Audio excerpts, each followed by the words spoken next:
Bonjour tout le monde, c'est Gabriel. Et Corentin, et aujourd'hui on se trouve pour un nouvel épisode de 4 urbex qui ont mal tourné. Au programme, plein d'anecdotes qui se sont déroulées dans plein de pays différents et c'est ça qui est génial dans cet épisode. On va vous raconter comment on s'est fait arrêter après avoir passé 24 heures dans un asile abandonné. Puis après ça, on va vous raconter une exploration qu'on a voulu faire dans un hôtel en Espagne qui s'est pas du tout passé comme prévu. Puis on va vous raconter notre fameuse arrestation dans les zones de Fukushima par la police. Et pour la dernière anecdote, un truc vraiment très improbable, on a failli se faire attaquer par un ours en plein urbex. Et tout ça, c'est l'épisode 6 de 4 urbex qui tourne mal.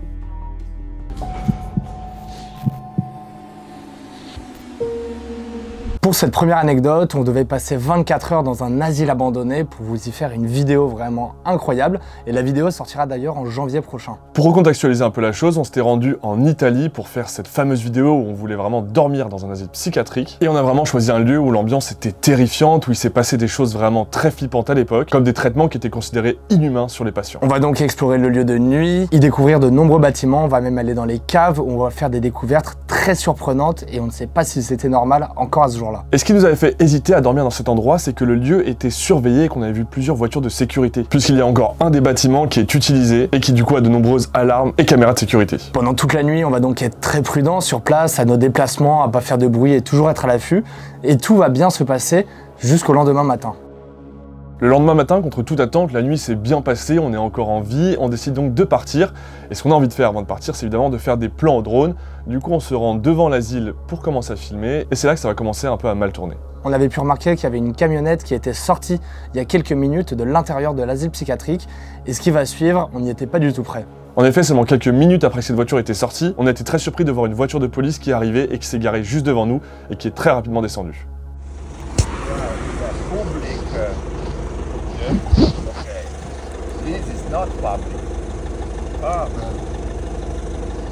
À partir de là, ils vont nous poser beaucoup de questions, prendre nos identités et essayer de comprendre ce qu'on fait là, tout en nous disant qu'ils sont à la recherche de personnes qui seraient à l'intérieur de l'asile psychiatrique actuellement. Ils nous répètent donc plusieurs fois que c'est totalement interdit d'être à l'intérieur et que ça peut être très grave si on se trouve à l'intérieur. Et nous, on leur dit qu'on n'est pas du tout rentré dans l'asile psychiatrique, justement, on fait un peu les idiots et on dit qu'on a simplement fait décoller notre drone. Donc on continue à faire voler notre drone, on dit oui, on va le faire atterrir, donc on est en train de commencer à faire atterrir notre drone pendant que la police est toujours en train de nous rappeler la loi et nous dire que c'est clairement interdit de faire voler le drone dans cette zone et de rentrer dans le site. Et après de longues minutes à débattre, ils vont être très compréhensifs et nous laisser partir pour aller faire plus d'aventures en Italie. Mais c'est vrai que sur le moment, on s'est dit que pendant ces 24 heures, on a passé la nuit, tout s'était bien passé, et on se doutait pas que c'était au moment de faire nos plans au drone quand on sera à l'extérieur que la police nous arrêterait.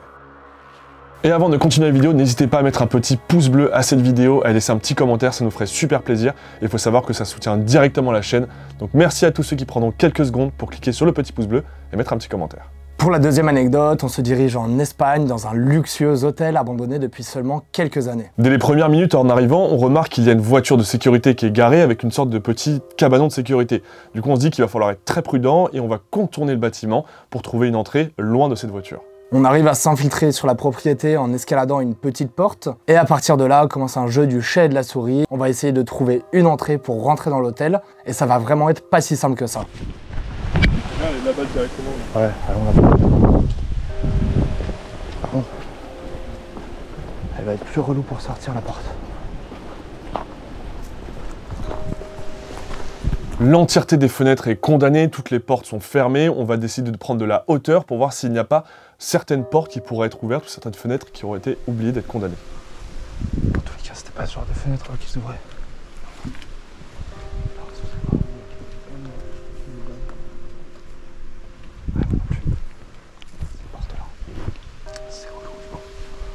Et là, à un moment, face à nous, on voit qu'il y a une vitre par laquelle on peut rentrer en se glissant. De l'autre côté, c'est totalement barricadé, mais on peut réussir à se faufiler, et ça semble trop beau pour être vrai.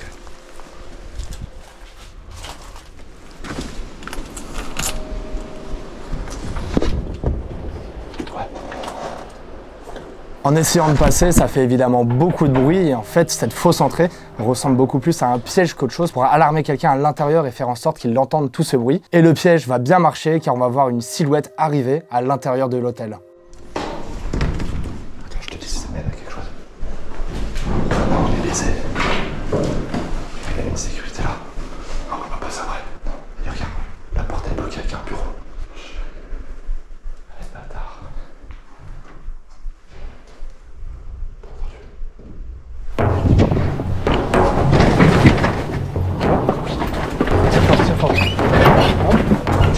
Va dans un buisson. Là directement on s'enfuit et le problème c'est qu'on ne peut pas repasser par la porte par laquelle on était arrivé parce que le gardien arrivait de ce côté-là et on aurait été directement pris au piège. Du coup on essaie de faire le tour du bâtiment par l'autre côté. On va vite être retrouvé pris au piège et on va pas pouvoir sortir.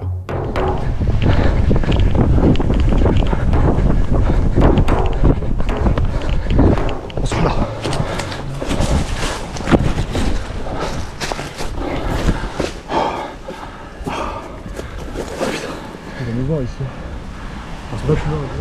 On se cache donc dans un buisson, dans l'un des coins de l'hôtel abandonné, et à partir de là, on va attendre et voir s'il y a du mouvement.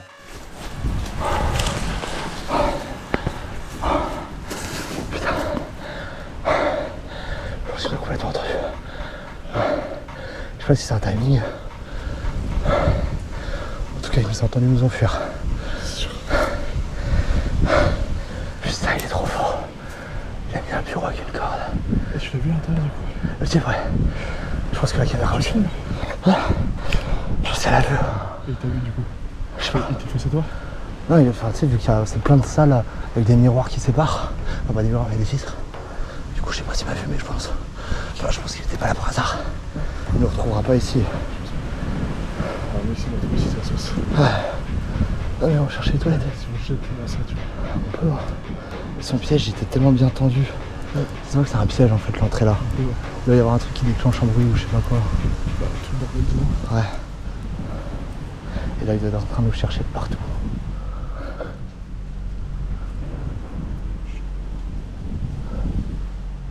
À ce moment-là, on était extrêmement stressés puisqu'on voit les pas de la sécurité qui commencent à arriver au loin. Ils sont plus seulement 1, ils sont 3. Et on est tellement stressés que quand on lance l'enregistrement, on prend une photo au lieu de lancer une vidéo. Il n'y a donc pas d'extrait de ce qui va se passer juste après, mais on va vous le décrire. On va voir 3 agents de la police débarquer et nous faire sortir. Puisqu'il faut savoir qu'à ce moment-là, on était vraiment à terre, sous un arbre, dans un buisson. On pensait être invisibles, mais eux, ils vont directement nous trouver, je ne sais pas comment. Ils sont vraiment très énervés parce qu'ils pensent qu'on peut être des cambrioleurs, des voyous. Ils sont vraiment très stressés, limite autant que nous, qu'on tente quelque chose. Et donc l'ambiance est vraiment très compliquée et très pesante. Nous, évidemment, on va essayer d'être les plus calmes possibles. On va leur dire qu'on était juste là pour prendre des photos. On va les suivre et ils vont directement nous ramener à leur voiture de patrouille. Ils nous font comprendre que c'est interdit, encore une fois, de se trouver ici. On leur dit qu'on sait que c'est interdit. Ils nous demandent donc pourquoi on fait ça. On leur explique la démarche. Et à partir de là, ils vont commencer à prendre nos identités et vérifier nos caméras. En plus de ça, ils vont commencer une fouille de notre voiture. Et vraiment, on a un peu peur parce qu'ils ont vraiment pas l'air très sympathiques avec nous. On a l'impression qu'ils veulent chercher la petite bête pour nous emmener au poste. Et heureusement pour nous, ils ne vont rien trouver. Je pense qu'ils étaient vraiment à la recherche d'un outil pour casser quelque chose ou quoi que ce soit. Et s'ils avaient trouvé, je pense, le moindre tournevis ou pied de biche dans la voiture, on était foutus. Ils vont donc nous laisser partir avec un simple avertissement, mais on va quand même remarquer une dizaine de minutes plus tard, en quittant les lieux, qu'ils étaient toujours garés devant l'hôtel abandonné, au cas où on reviendrait. On va donc décider de quitter les lieux parce qu'on n'a pas du tout envie de passer la nuit en garde à vue. Cette anecdote va encore concerner la police et plus particulièrement la police du Japon, puisque cette anecdote se déroule à Fukushima et plus précisément dans la zone interdite. Comme beaucoup le savent, c'est très délicat de se faire arrêter par la police au Japon, ça peut être très risqué, ça peut partir très vite en prison. Et donc c'est quelque chose qui nous a beaucoup stressé sur le moment. À ce moment-là, il faut savoir qu'on était en dehors de la zone d'exclusion de la centrale nucléaire et on avait décidé de prendre notre drone et de le faire voler jusqu'à la centrale pour avoir des images pour notre reportage. Le problème étant, c'est que la centrale est à plus de 3 km. On arrive à faire nos plans au drone, on prend quand même une marge de sécurité, mais en faisant revenir le drone, on se rend compte qu'il y a des vents très violents en altitude et que le drone n'aura peut-être pas assez de batterie pour sortir de la zone. Drone perdu en zone rouge. Allez, en plus il va couper la batterie. On peut savoir exactement où il est? Ah ouais, il est précisément là. C'est les coordonnées GPS exactes. Il est vraiment dans la zone où il y a tous les bâtiments là-bas, quoi. Regarde, c'est le dernier rush du drone. Contrôler l'appareil pour atterrir sur une zone sûre, il veut pas atterrir parce qu'il y a quelque chose en dessous de lui. On sait pas ce que c'est. Un arbre ou quoi. Peut-être sur le doigt d'un bat ou je sais pas. Il est peut-être posé sur des déchets radioactifs d'ailleurs. Il a plus que 3%, il est mort. On a 900 mètres à faire en zone rouge du coup. On peut pas le faire de jour. Hein. Putain! Et c'est effectivement ce qui va se passer, le drone va effectuer un atterrissage d'urgence car il ne pouvait plus nous rejoindre en plein milieu des déchets radioactifs des zones de Fukushima. Donc là évidemment c'est la panique, on a le point GPS précis de là où le drone est tombé, mais le problème c'est que c'est quasiment impossible d'aller sur place, puisque si on se fait attraper à l'intérieur, on risque une vingtaine de jours de garde à vue, une exclusion du pays, et pire encore. Déjà la veille, on s'était infiltré au plus proche de la centrale nucléaire, donc on avait aussi très peur en cas d'arrestation que la police tombe sur nos rushs vidéo de la veille et que ça tourne vraiment très mal. On a quand même longtemps hésité à faire une opération éclair où on s'est dit on rentre par un endroit de la zone, on court, on va récupérer notre drone et on espère ne pas se faire attraper.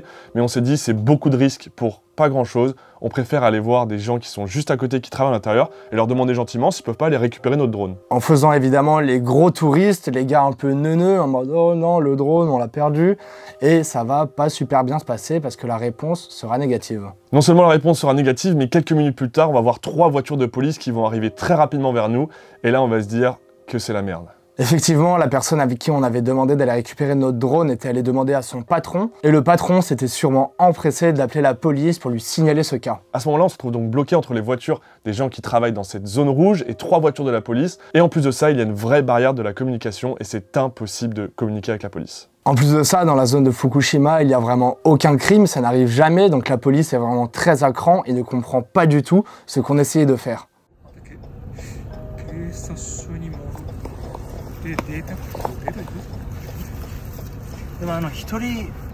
3 bagnoles pour nous. Ouais, c'est une, ça va suffire. On est à 3 deux policiers dans chaque voiture. Après de longues négociations, on arrive enfin à faire comprendre à la police qu'on avait juste fait des plans au drone. On était vraiment mitigés entre leur donner le point coordonné exact où se situait le drone, parce qu'on avait 2 options, soit ils récupéraient le drone et on ne revoyait jamais ce drone, soit on récupérait le drone et ils nous le rendaient. Donc c'était vraiment un 50-50 et on était très stressés et on leur a donné les fameux coordonnées GPS. OK? Yes, yes. Yes. Ah, okay. Micro. Yes. Micro Yes. SD. Okay, okay. I can give it to you. Ah, okay. We don't need it, we just you can keep the drone and you can keep it. Okay. Okay, okay. I put it back. Hey, take it back. Okay, I got it. Donc là, incroyable, on les voit revenir avec le drone, ils nous le présentent directement et après ils nous montrent une traduction comme quoi montrer les images qu'il y a sur le drone. À ce moment-là, nous on est en mode non, mais si vous voulez, la carte SD, on peut vous la donner, on la casse en 2, on n'a pas besoin de passer par là. Si, on va devoir passer par là et ils vont lire ces images quoi qu'il arrive ce soir-là. Le problème, c'est que la police n'a pas de quoi lire cette carte SD, elle nous demande donc d'aller à notre hôtel et de prendre notre ordinateur pour lire la carte SD. On arrive donc au bas de notre hôtel et là il y a 3 voitures de police garées sur le parking avec les gyrophares allumés. C'est vraiment une scène qui est lunaire. Et ça va aller très loin puisqu'ils vont nous accompagner en personne jusqu'à notre chambre. Et là on a très peur puisque se trouvent nos masques FFP3, notre matériel d'exploration, nos disques durs avec plein d'exploration, notamment notre intrusion dans la zone rouge. Donc on a vraiment très peur et on arrive à récupérer simplement notre ordinateur et à se retrouver au poste. Ils nous accompagnent donc au poste de police pour lire les images qu'il y a sur la fameuse carte SD. Et là, ça va vraiment être une situation très étrange parce qu'il y a derrière nous 20 policiers qui n'ont aucun dossier à traiter de la journée et qui s'attendent à voir des images au drone de la centrale nucléaire de Fukushima. Et c'est quelque chose que eux n'ont encore jamais vu.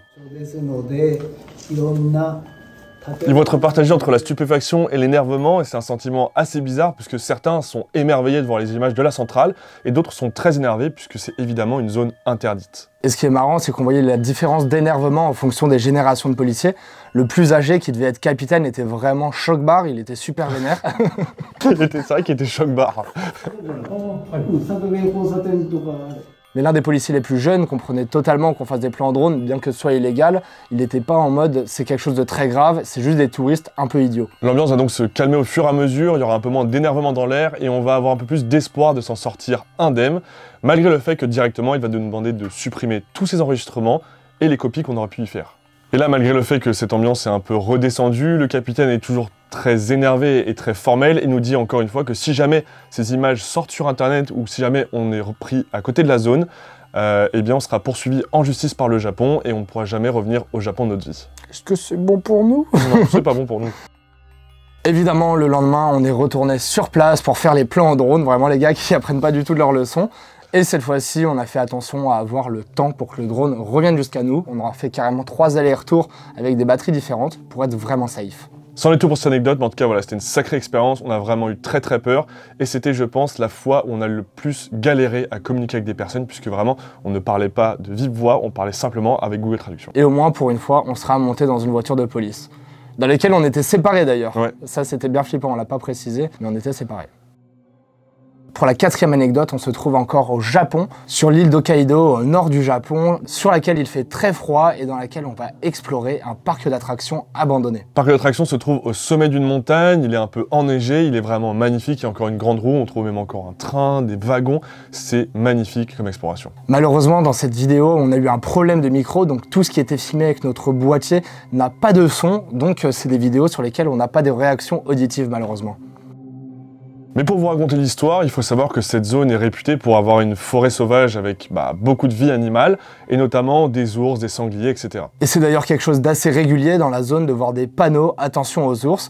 Pour nous, des petits Français, c'est carrément lunaire de voir ce genre de panneau. Mais ça va pas nous empêcher de partir explorer ce parc d'attractions abandonné au milieu d'une montagne, sous la neige. Et jusque-là, l'exploration se passait vraiment super bien, on était absolument émerveillés à la fois du paysage et des attractions qu'on était en train de voir. Et on a remarqué qu'il y avait une deuxième partie de ce parc d'attractions, et on va commencer à s'y diriger, et c'est là qu'on va faire une rencontre très terrifiante. On se retrouve donc dans une petite zone d'attraction dédiée aux dinosaures, dans lesquelles il y a plein d'énormes statues de répliques de dinosaures, c'est assez impressionnant. Et alors qu'on se trouve au début d'un petit roller coaster pour enfants, on va entendre quelque chose qui n'est vraiment pas banal.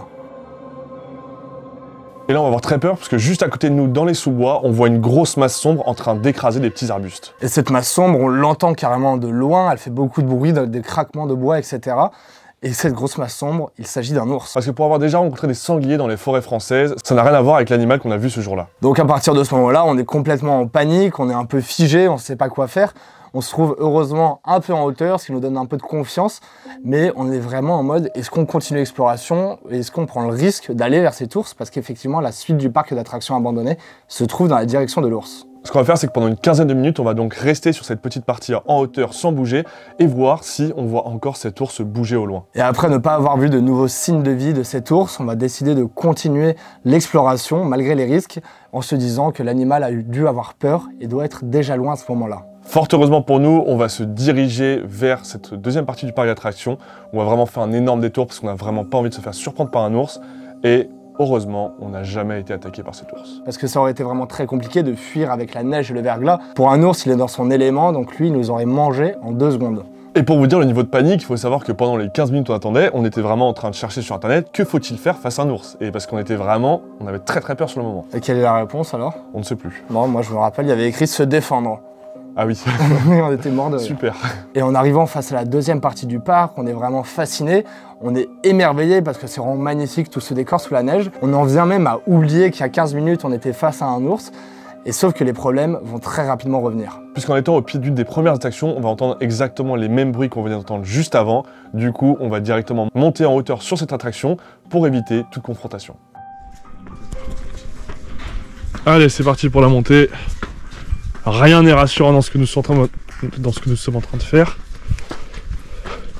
Est-ce que c'est dangereux? Oui. Est-ce que je commence à avoir un peu le vertige? Oui aussi. C'est quoi l'espèce de circuit en bas là? Eh mec, j'ai super peur là, et tu me parles de circuit? Oh, Un bateau pirate là-bas. mais j'en ai rien à faire. En plus, je suis à une main, j'ai peur. Ah, la grande roue, on la voit tellement bien. Ah. Ouh. On la voit bien, la grande roue ici. Ouais, on voit super bien la grande roue d'ici. Ça a l'air pas bien. Je suis tétanisé là. Au moins, tu vois, l'ours, il viendra pas ici. Là, c'est sûr. Ah. Ah, là, on a une belle vue, hein. Ouais, on a une de vue. Oh, j'avoue qu'on regarde. Ah, j'ai peur. J'ai le vertige là. Et on n'était vraiment pas du tout à l'aise parce que l'attraction est complètement rouillée, complètement instable. Et on se demandait carrément ce qui était le plus dangereux entre l'ours et le fait qu'on ait grimpé ici. Mais c'est un mal pour un bien, puisque une fois arrivé en haut de ce roller coaster, on a vraiment une vue incroyable sur le parc et on peut voir toutes les attractions qui s'y trouvent.